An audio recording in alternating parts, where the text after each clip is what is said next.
अस्सलाम वालेकुम dear students, I am ताला इंटर लेक्चरर बॉटनी। आज हम कुछ एमसीक्यूज़ हल करेंगे चैप्टर बायो एनर्जेटिक्स। तो उसमें से सबसे पहला एमसीक्यूज़ आप देख रहे हैं कि उसमें है कि set of all chemical reactions are known as dash.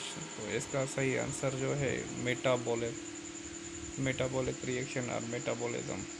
दूसरा है the basic source of energy in our body is, उसका सही आंसर है इलेक्ट्रॉन। और ये एक डायग्राम दी गई है, कह रहा है कि आइडेंटिफाई करें इस डायग्राम को कि ये किसकी है।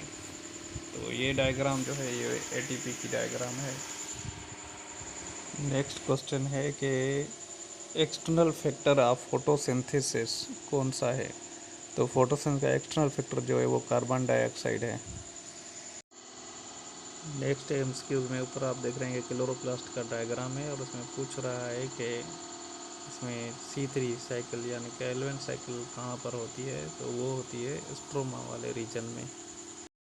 एमसीक्यूज नंबर 6 में कुछ प्रोसेस दिए गए हैं और पूछ रहा है कि इनमें से फोटोसिंथेसिस में कौन सा प्रोसेस होता है।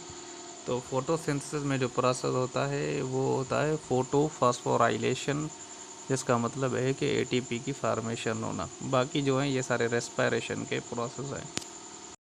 नेक्स्ट एमसीक्यू है, कह रहा है कि फोटोलाइसिस कहाँ पर होती है यानी breaking of water.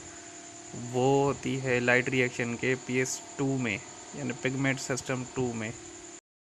Next MCQ है, कह रहा है कि जब NADPH2 में रिड्यूस हो जाती है तो क्या प्रोसेस होता है। तो कह रहा है कि उसमें क्या होता है कि 2 इलेक्ट्रॉन्स वो रिसीव करती है और एक हाइड्रोजन, और फिर इस तरह से रिड्यूस हो जाती है NADPH में।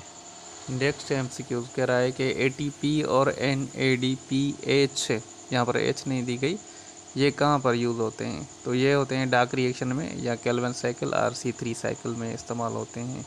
ATP भी और NADPH भी वहाँ पर इस्तेमाल होते हैं। 18 ATP इस्तेमाल होते हैं और 12 NADPH इस्तेमाल होते हैं। नेक्स्ट क्वेश्चन है कि कार्बन डाइऑक्साइड के 6 मॉलिक्यूल जब एनवायरनमेंट से प्लांट के अंदर दाखिल होते हैं तो वो कहाँ पर फिक्स होते हैं, किसके साथ मिलते हैं।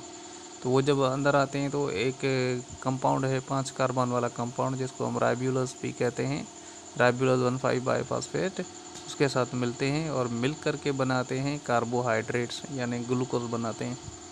नेक्स्ट एमसीक्यू है जो मैं पहले बता चुका हूँ कि 18 ATP और 12 NADPH इस्तेमाल होते हैं डार्क रिएक्शन में।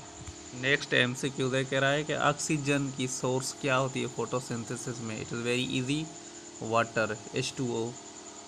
और कह रहा है कि प्लांट जो होते हैं उसमें जब बड़े लीव्स की सरफेस बड़ी हो, लार्ज सरफेस एरिया हो, तो फिर क्या करेगा, कुछ काम करेगा, मगर एक उसका फंक्शन है जो वो नहीं करता, यानी कि कार्बन मोनोऑक्साइड को एब्जॉर्ब नहीं करता, बाकी सारे वो फंक्शन करता है। यहाँ पर एक डायग्राम दी गई है जिसमें कह रहा है कि जो ब्लैक पार्ट है वो क्या इंडिकेट कर रहा है। तो ब्लैक पार्ट इंडिकेट कर रहा है कि इसमें स्टार्च मौजूद है। नीचे एक और एमसीक्यू दिया गया है और उसका सही आंसर जो है वो इंडिकेट कर रहा है लाइट की एब्सेंस, क्योंकि वहाँ पर लाइट नहीं पड़ रही।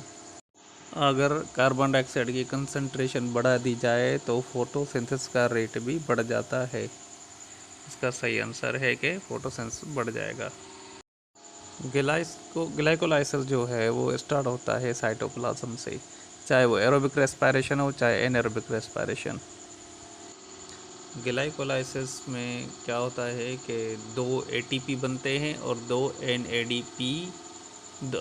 NADH बनते हैं, 2 मॉलिक्यूल पायरुविक एसिड के भी बनते हैं। क्रेब साइकिल में 6 कार्बन डाइऑक्साइड के मॉलिक्यूल बनते हैं। कार्बन डाइऑक्साइड जो है वो वेस्ट प्रोडक्ट है माइटोकॉन्ड्रिया की रेस्पिरेशन के दौरान। 21 का है A ऑक्सीडेटिव फॉस्फोराइलेशन। 22 का है D ग्लाइकोलाइसिस सेम होता है। 23 में है स्टार्च। 24 में है ऑक्सीजन, क्योंकि ऑक्सीजन इलेक्ट्रॉन एक्सेप्ट करती है। और 25 में है A